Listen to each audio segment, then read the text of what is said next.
The galaxy was vast, old, and full of ancient powers. For thousands of years, the Galactic Union ruled as the center of order. Dozens of alien races lived under its laws. Some were strong with fleets of warships, some were weak but clever, and others survived only by serving stronger masters.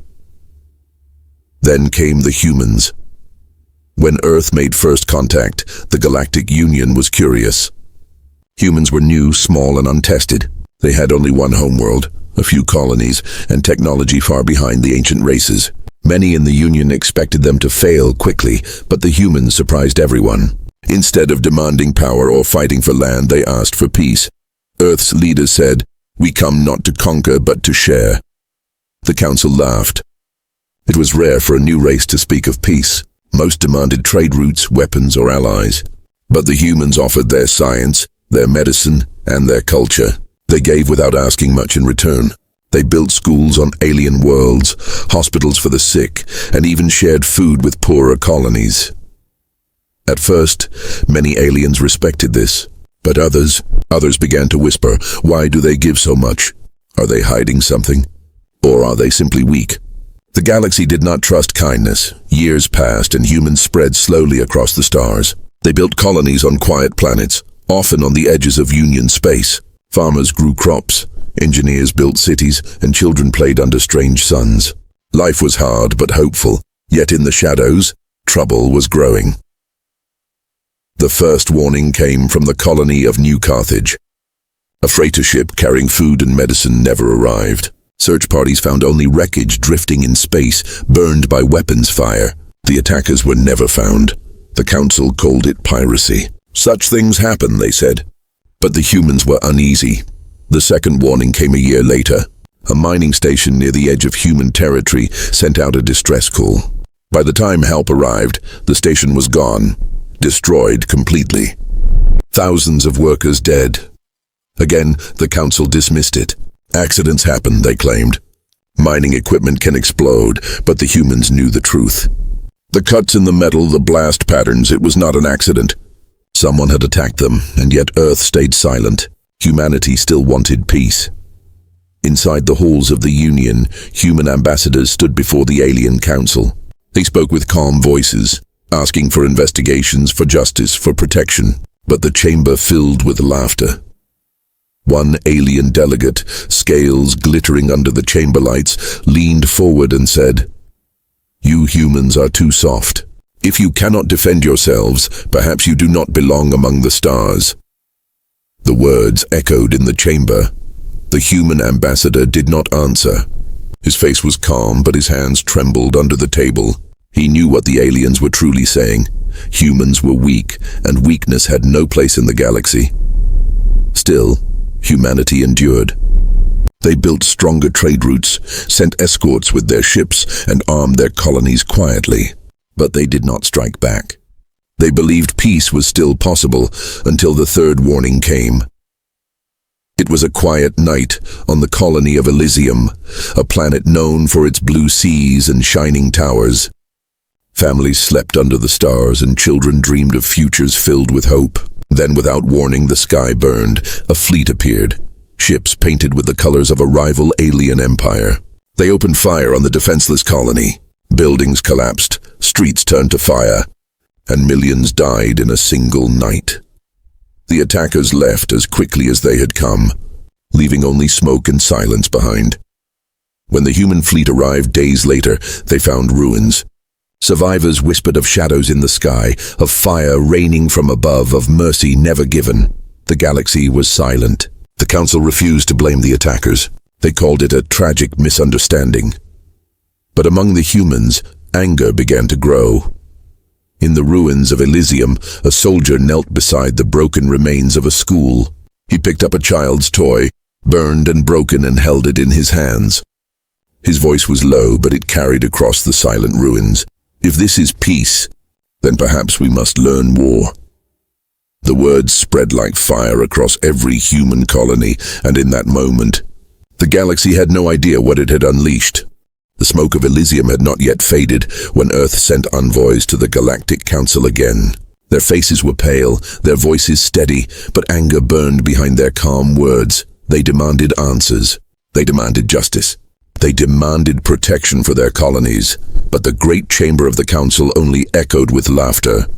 One alien leader, a tall insectoid with golden armor, leaned forward. Its mandibles clicked as it said, "If humans cannot protect their own, why should we waste our fleets? The galaxy is dangerous. Perhaps you are not ready." The humans stood silent. Every insult was like a knife, but they still clung to hope. Their ambassador bowed his head and replied softly, "We only ask for peace." Yet in the shadows of that council hall, whispers spread like poison. Humans are weak. They cry for help, but do nothing. They will soon break. The Union was not built on mercy. It was built on power, fear, and survival. Back on Earth, leaders gathered in secret. Military generals, scientists, and diplomats sat in a dark chamber deep under the capital. Holograms of burning colonies floated above the table. General Rourke slammed his fist down. "Enough is enough. They mock us, they slaughter our people, and we beg for scraps of protection. This cannot continue," but the diplomats argued. "If we fight, the Union will crush us. Their fleets are larger, their weapons older and stronger. We cannot win a war." Silence filled the room. Everyone knew the truth. Humanity was not ready. But everyone also knew something else. The galaxy would not allow them peace. Soon, more attacks followed. A trade convoy vanished near the border. A medical ship carrying only doctors and supplies was found torn apart, its crew executed. On the colony of Asteria, an entire city was bombed from orbit. Survivors crawled out from rubble screaming for help every time the council dismissed it. Pirates, they said. Accidents, they said. Tragic mistakes. But humans were not blind. They knew the truth. The Union itself, or at least some of its powerful members, wanted them gone. Still, Earth hesitated. What was not in their heart? They remembered their own history. Centuries of blood, nations burning, wars that nearly destroyed their homeworld. They had sworn never to walk that path again. But now, the galaxy was pushing them toward it. In one meeting on Mars colony, survivors of Elysium spoke before the Senate. Their clothes were torn, their faces hollow from loss, but their voices carried fire. A mother stood and lifted a burned necklace from her child. She cried out, "You promised us peace. You said joining the Union would protect us. But my world is ash, my children are gone. Where is this peace you speak of?" The chamber shook with her words. Senators turned away in shame. The image was broadcast across every colony, across every ship, across Earth itself. The people no longer believed in peace. They wanted action. Still, the Union tightened its grip. Human ambassadors were treated like children, dismissed before they finished speaking. Alien fleets accidentally entered human space, demanding inspections and seizing cargo. The betrayal was no longer hidden. It was open. One night in the shadows of a grand alien city, a human diplomat met secretly with a friendly alien scholar. The scholar's eyes glowed with fear as he whispered, "Do you not see? They fear you. They fear what humanity may become. They believe if you are allowed to grow, you will one day rival them. That is why they burn your colonies. That is why they mock you. They want you gone, before you become too strong." The human diplomat froze. His hands shook. He had suspected, but now he knew. When he returned to Earth, he told no lies. His voice was heavy, his face pale. In a crowded council chamber, he whispered the words that would change history. "They want us gone." After that, everything changed. Human fleets began to arm themselves in secret. Shipyards grew busy, weapons were designed, and old rival nations united under one banner. For the first time in centuries, Earth spoke with one voice. But still, they did not strike first. Humanity's heart clung to hope, clung to the dream of peace.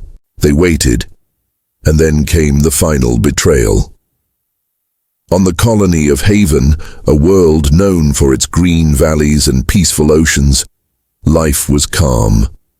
Farmers worked the fields, children played in the rivers, and soldiers stood watch only with light arms.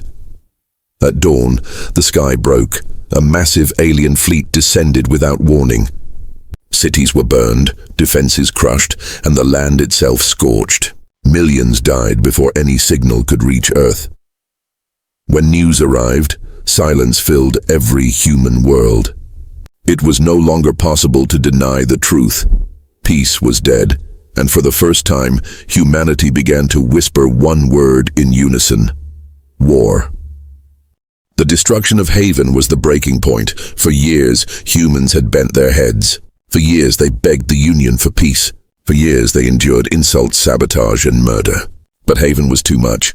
The screams of its dying people traveled across every communication line, reaching Earth, Mars, and the colonies. This time, there was no laughter. This time, there was no denial. This time, humanity's patience was gone. In the great chamber of Earth's Senate, leaders gathered. Soldiers stood at the walls, their faces grim. Survivors from Haven sat in the gallery, silent and broken. President Alara stood before them, her voice shaking but strong. We gave peace. We begged for peace. We sacrificed for peace. And the galaxy answered us with fire and death. They think we are weak. They think we will bow forever. But no more. Today, humanity rises. Today, we take back our future. The chamber exploded with thunderous applause. For the first time in centuries, all human nations, once divided by war and pride, stood united. Factories roared to life. Shipyards glowed in orbit around Earth and Mars. Old warships, once rusting in dry dock, were repaired and armed with new weapons. Engineers worked day and night, creating new engines, new shields, and weapons designed to cut through alien armor. On Luna Base, the first of the ironclad battleships rolled out of construction. Its hull was black, its guns massive, and its engines burned with fury. Soldiers watching whispered in awe, "This is no colony ship. This is a warship." Humanity had been forced into a corner, and now it sharpened its claws. Training camps filled with volunteers. Farmers, miners, students, even old veterans came forward. They wore simple uniforms, but their eyes carried steel. Drill instructors shouted, "You are not just defending Earth, you are defending every child, every home, every life that the galaxy has tried to erase." The recruits shouted back, "For humanity."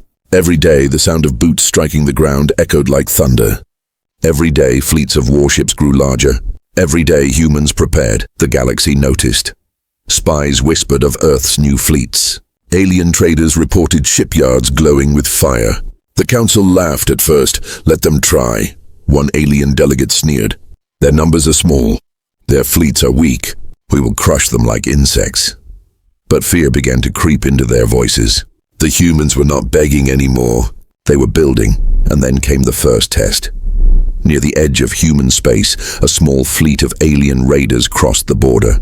They expected another easy slaughter. Their ships were larger, older, and well-armed. They found a single human defense fleet waiting, only 6 ships. The alien commander laughed. "Fools, they think 6 ships can stop us." But when the battle began, laughter turned to silence. The humans did not fight like other races. They did not panic. They did not scatter. They fought with discipline, with precision, with fury. The alien fleet charged in a wall of fire. The humans broke into 3 groups, striking from angles the aliens had not predicted. Missiles tore through their shields. Railguns hammered their hulls. Human fighters darted like wolves, striking and vanishing before the enemy could lock on. One by one, the alien ships fell. Explosions lit the void like a storm of fire. In less than an hour, it was over. The raiders were gone. Only human ships remained. News spread faster than light. The humans, they won. The humans defeated a stronger fleet. The humans fight like demons. Across the galaxy, races who once mocked humanity now whispered in fear. On Earth, the returning fleet entered orbit to cheers that shook the planet. Crowds filled the streets, waving banners, chanting one word: unity. Unity! Unity! Humanity had tasted victory. It was small, but it was enough. For the first time, they believed not only that they could fight, but that they could win. But in the halls of the Union, fear turned to anger. Alien warlords shouted, "We must crush them now, before they grow stronger." Others argued, "No. If we push too hard, they will only rise faster. Humanity is dangerous." The council was divided, but one thing was certain. Humanity could not be ignored anymore. In secret war rooms, human commanders studied maps of the stars. They spoke of colonies still under threat, of fleets moving in the dark. General Rourke pointed to the galactic core and said, "They wanted war. Now they will have it, but we will fight it on our terms. Not with numbers, not with fear. With iron will." The soldiers saluted, their eyes burning with determination. That night, under the quiet stars of Earth, a young soldier wrote a message home before leaving for the front. "Mother, I do not know if I will return, but I know why I fight. I fight so no more colonies will burn. I fight so children may sleep without fear. I fight because we were given no choice. Tell the little ones not to be afraid. Tell them humanity has risen. Tell them we will not kneel again." The letter was never sent. The soldier would fall in the first great battle, but his words would echo across every human world, carried by others who lived to fight on. And so humanity rose, forged not by conquest, but by fire, betrayal, and loss. They did not seek war, but war had come to them. And now the galaxy would learn the truth. The humans were not weak. The humans were not broken. The humans had iron in their hearts. The galaxy expected the humans to collapse after their first battles. Instead, humanity grew stronger. Each victory fed their courage. Each defeat sharpened their resolve. Every soldier lost became a name remembered, a reason to fight harder. The Union did not understand. To them, humans were still children. To them, Earth was still weak. So they gathered their fleets. A vast armada, larger than anything humanity had ever seen, began to move. Dozens of alien races contributed ships, massive battleships, cruisers, carriers, and war machines built for terror. Their goal was simple: crush humanity in one blow, burn their worlds, erase them from the stars. The target was Earth itself. High above the blue planet, human warships floated in orbit. Fleets from Mars, Luna, and the colonies had joined together. They were smaller in number, their ships newer, their weapons untested. But every crewman, every pilot, every soldier knew the truth. If Earth fell, all humanity would fall. In the command room of the ironclad flagship Resolute, General Rourke stood with his officers. His eyes were hard, his jaw set like stone. They come with numbers. We answer with will. They come with pride. We answer with unity. Remember, today we do not fight for conquest. We fight for home. The officers saluted. Across every ship, messages were sent to families. Soldiers wrote last words. Pilots sat in silence, holding photos of loved ones. No one knew if they would see another dawn. Then the sky darkened. Alien fleets emerged from hyperspace, blotting out the stars. Thousands of ships filled the void, engines glowing like suns. The command channels filled with alien voices, arrogant and mocking. "Surrender, humans. Kneel, and perhaps a few of you will be spared." The answer was silence. Then a single human voice cut across the comms. A young pilot whispered, "We kneel to no one." The battle began. The alien armada surged forward in a wall of fire. Plasma cannons lit up the void, energy beams tearing across the black sky. Human ships were dwarfed by their size, but they moved with speed and discipline. The Resolute gave the first order: form the iron line. Human ships spread into formation, shields overlapping, guns roaring in unison. Railguns spat steel at impossible speeds, missiles streaked through the dark, and fighter wings swarmed like angry hornets. The first wave of alien ships smashed into them, and the void exploded with fire. For hours the battle raged. Human ships were torn apart, but they took enemies with them. A single destroyer, engines burning, rammed into an alien carrier, detonating in a fireball that lit the night. On the surface of Earth, civilians watched the sky glow red, whispering prayers as streaks of light burned above the clouds. Children clung to their parents, asking, "Are we losing?" The parents had no answer. In orbit, General Rourke gave desperate orders. "Hold the line! Do not let them break through." But the alien numbers were endless. For every enemy ship destroyed, 3 more appeared. Human fleets bled, their numbers thinning, their shields flickering. The Union commander laughed, his voice echoing across comms. "Pathetic. You think you can defy us? This is your end." But then, something changed. The humans stopped retreating. Their formations shifted. Small ships darted into weak points, striking faster than the aliens could track. Coordinated strikes tore through cruisers, carriers, and command ships. For the first time, the alien armada began to falter. On the Resolute, Rourke stood tall. "Now break their spine." The ironclad battleships moved forward, their heavy cannons firing in unison. A wall of alien warships shattered under the assault. Explosions rippled through the fleet, fire lighting the void. The galaxy had never seen humans fight like this. With every death, they fought harder. With every loss, they became fiercer. They were outnumbered, but their will was unbreakable. At last, the Union commander's confidence cracked. His voice shouted across the comms, full of panic, "Retreat! Retreat, or we will all die here!" Alien ships began to break away, fleeing back into hyperspace. What had begun as a march to victory had turned into a rout. The Great Armada was shattered by a race they once called weak. When the battle ended, the sky above Earth was filled with wreckage and fire. Human ships drifted, broken and scarred, but still alive. The cost had been terrible. Thousands dead, fleets destroyed, colonies defenseless. But they had not fallen. On the surface, as the smoke cleared, the people of Earth raised their heads to the heavens. For the first time, they looked at the galaxy, not with fear, but with defiance. In the council chambers far away, alien leaders shouted in fear and disbelief. Impossible. They should have been crushed. They fight like no other race.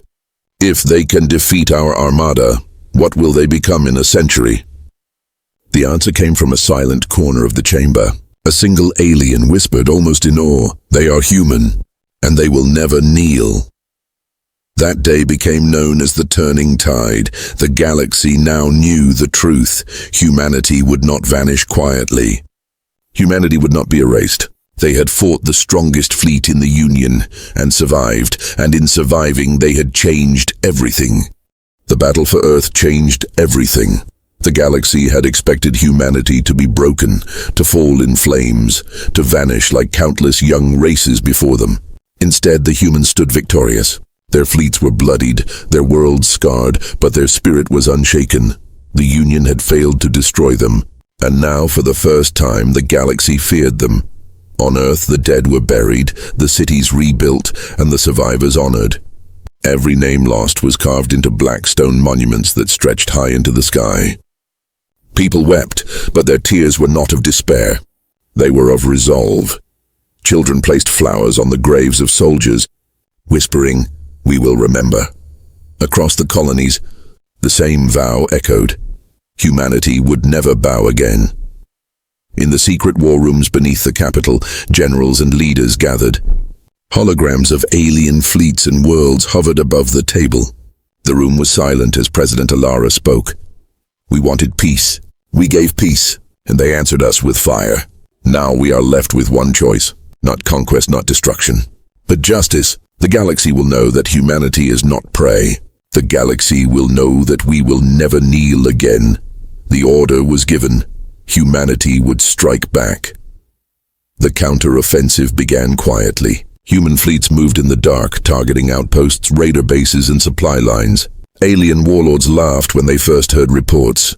6 human ships attacked a fortress? Madness. But then came the shock. The fortress destroyed, the defenders scattered. Again and again, human fleets struck. They did not fight with numbers. They fought with cunning, with discipline, with the fury of those who had nothing left to lose. Alien commanders soon learned to fear the sudden silence of comms, the appearance of human warships on their borders, the whispered phrase, "The demons of Earth are coming." One great battle came at the world of Draxus, a fortress planet long thought untouchable. Its defenses were legendary, its fleets enormous. Yet in the black of night, human ships slipped through its outer patrols. They struck with precision, crippling the defense grid in minutes. When the main fleet tried to respond, humans attacked from 3 directions at once, their maneuvers unpredictable, their courage unshakable. By dawn, the fortress burned. News spread like wildfire. Entire systems rebelled against the Union, inspired by humanity's defiance. Other oppressed races looked to Earth as a beacon, whispering, "If the humans can stand, maybe we can too." But humanity did not seek empire. They did not raise their banners over alien worlds. They did not enslave or conquer. They struck, they won, and they left. Their message was simple: we will not be your victims, we will not be erased. Leave us in peace, or face the wrath of humanity. At last, the Union could no longer deny the truth. Their fleets were shattered, their world shaken, their people afraid. The council that once mocked humanity now called for peace talks. In a grand chamber, the same one where humans were once laughed at, the Union gathered again. This time, the human delegation walked in not as beggars, but as victors. The alien delegates shifted uncomfortably, their voices low, their eyes filled with fear. President Alara stood before them. Her voice was calm, but it carried across the chamber with the weight of thunder. We asked for peace, and you gave us war. We asked for friendship, and you gave us fire. We asked for respect, and you gave us betrayal. But we are still here. We are still standing, and we will never kneel. Silence filled the chamber. Not one alien dared to laugh. Not one dared to speak. Finally, the council leader lowered his head and said quietly, "What are your terms?" Humanity did not ask for empires or tribute. They demanded safety for their colonies, freedom to grow, and the right to stand as equals. It was granted not out of mercy, but out of fear. The galaxy now knew humanity had earned its place. When the humans left the chamber, the galaxy whispered, some with fear, some with respect, some with hope. The soldiers who once died nameless were now legends. The colonies that burned were now remembered as the spark that lit a fire across the stars. Humanity had risen, and they would never fall again. That night, under the quiet sky of Earth, survivors of Haven gathered. They lit candles, placing them on the shores of the Black Sea. The light spread, thousands of flames glowing against the darkness. A soldier stood among them, scarred but unbroken. He raised his voice, soft but strong. "We tried peace, but the galaxy forced us to war. Now they will never forget us."